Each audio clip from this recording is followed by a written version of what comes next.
Alright, now we're going to cover how to get this daughter board out of here, which is going to require us to do a little bit of soldering. The tools you'll need for this part are tweezers, a Torx 6-bit, and a soldering iron, and that's it. So to go over what we're going to do is there's 4 sets of wires, or 2 sets of wires, 4 total on each side, left and right of the controller. The gray and the black ones are typically for the triggers, and the red and the black ones are typically for the rumbles.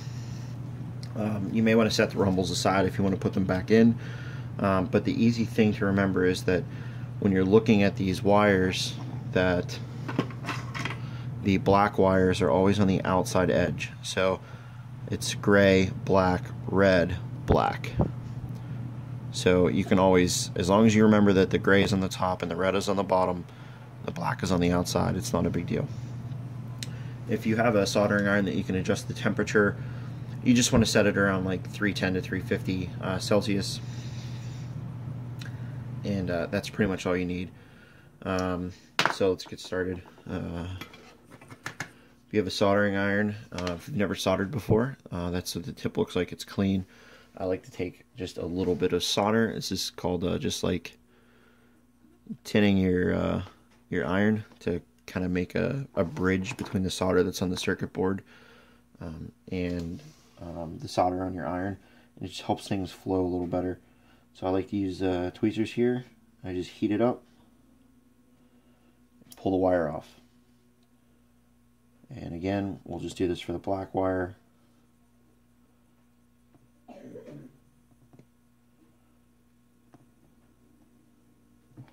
Okay, so what happened there was, it's actually good that it happened.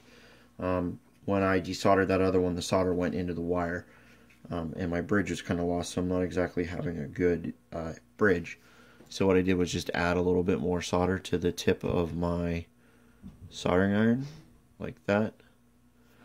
And that'll help the connection between the soldering iron and the solder on the pad that the wire is soldered to. You do that, the heat will flow a little bit better, and it'll come up.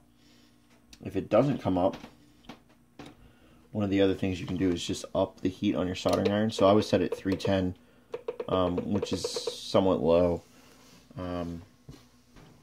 So I'm going to go ahead and up it to about 340. And then it just comes right up. And I can clean that up with something called solder wick or solder sucker later. And I'll just repeat that for the regular rumble motors down below, which are red and black. And these ones are just coming up just fine. The type of soldering iron tip that you have can matter a lot. If you have just the regular pencil tip, it can be a little more difficult. So I got the rumble motor out there. I said just set that to the side.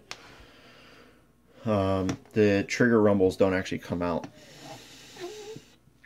So the shape of the tip of your soldering iron can help. For a beginner, I find a chisel tip is a great, it's a great tip to get started with.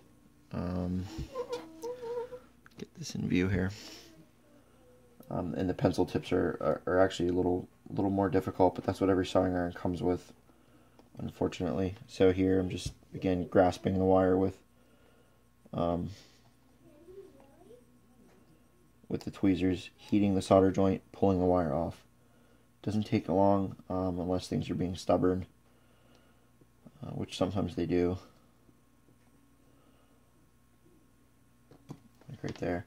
So I'll just add a little bit more solder to my pen to get the heat bridge established again. Wait a few seconds. And if it's not being too stubborn, it'll just pop off. There we go. And we'll do the same thing down here with these two here. I hope those are in focus there. It's just two wires.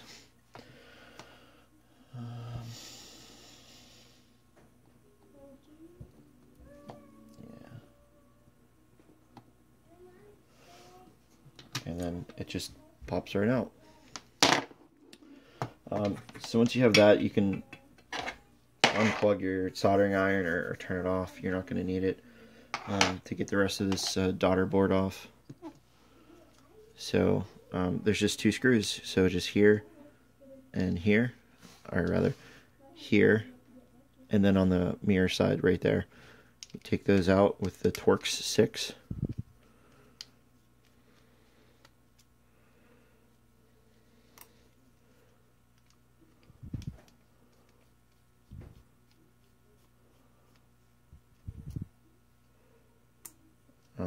And then on the other side, you'll have to actually take the thumbsticks off now.